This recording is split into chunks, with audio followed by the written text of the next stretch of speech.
मण्डपमा घुम्दैछौँ हामी। बिहा मण्डप जनकपुर राम मन्दिर रमाइलो छ जे होस्।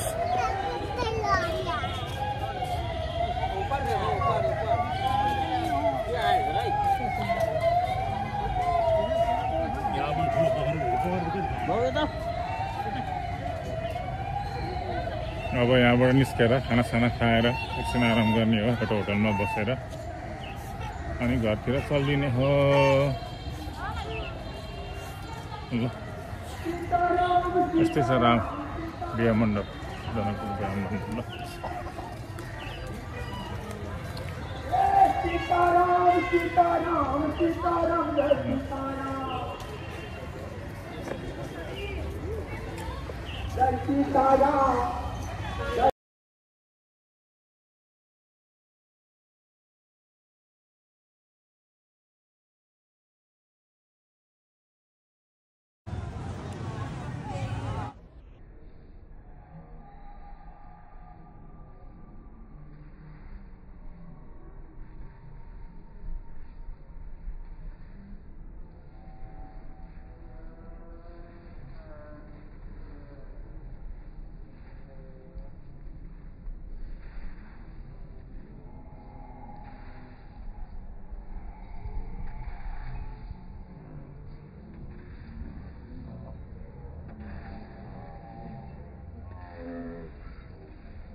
आज घर पूजा पछि हामी जनकपुर धामको जानकी मन्दिर घुम्न आएका छौँ र यहाँ हाम्रो सबै हाम्रो हजुरआमा काकी फुपू फुपाजु भाइ अङ्कल जानकी मन्दिर घर पूजा सकेपछि यसो फ्रेस हुन निक्लेको अवस्था छ।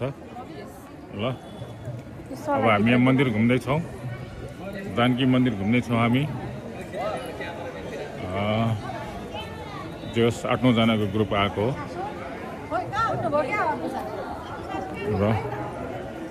र यस्तै अवस्थाहरू छ जानकी मन्दिरमा।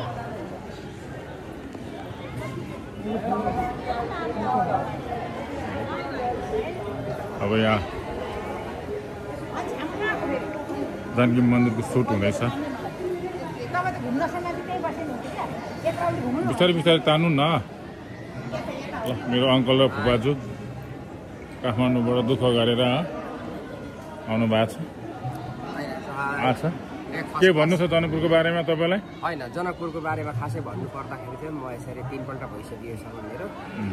जनकपुर धाम भनेर एउटा नेपालको प्रसिद्ध नाम चलेको ठाउँ हो। राम सीताको विवाह भएको ठाउँहरू सबै यहाँ छ। सबै धार्मिक स्थल हो यो, धर्मको लागि हाई गर्नु। ल ओहो भन्नु न। ओहो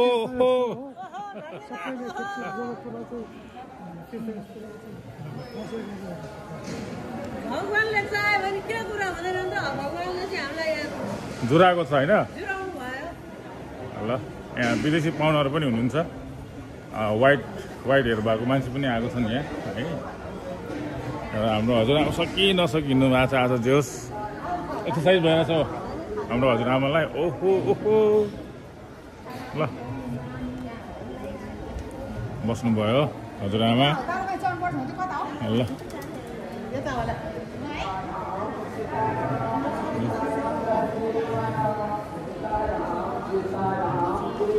र यसरी नै हामी जानकी मन्दिर घुमिरहेको छौँ अहिले।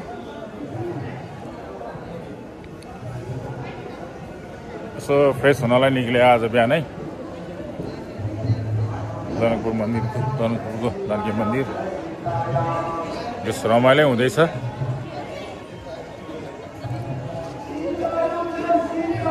यता ढोलक सोलक सियाराम गरिरहेछन्। ल राम्रो छ।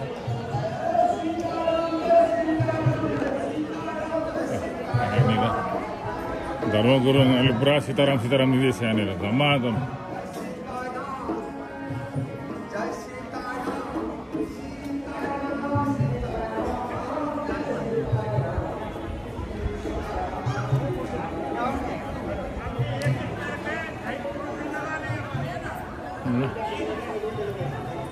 पनि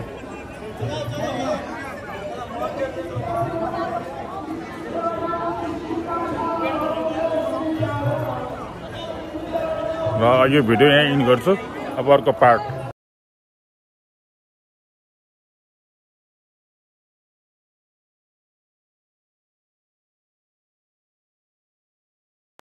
सबैले आफ्नो कुराहरू भन्नु यहाँ भिडियो रेकर्ड भइरहेछ दिस भिडियो म चाहिँ युट्युबमा हाल्छु है ल फुबाजु जानकी मन्दिरको बारेमा तपाईँलाई के कुरा थाहा छ प्लिज तपाईँ भन्नुहोस् ल जानकी मन्दिरको बारेमा चाहिँ एकदम पुरानो पौराणिक मन्दिर हो यो यसलाई चाहिँ जब उहिले सदैवमा 9 लाखमा बनाएको जानकी मन्दिर काका मैले अघि नै भनिसकेँ पोपो प्रत्यक्ष दर्शन गर्न पाइयो भगवानलाई सम्झेर दर्शन गर्नु काकी सदा सर्वदा सधैँभरि हृदयमा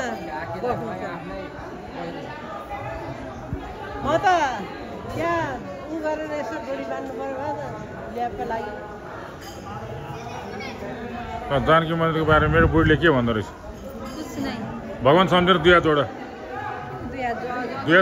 जोड्ने यसरी दुई हात जोड ल ल ल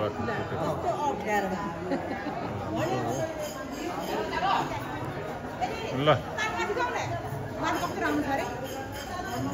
माथि कति आउँछ हेलो बजुको भिडियो क्याप्चर गर्दैछु हजुरआमा हजुरआमाले केही भन्नु पर्यो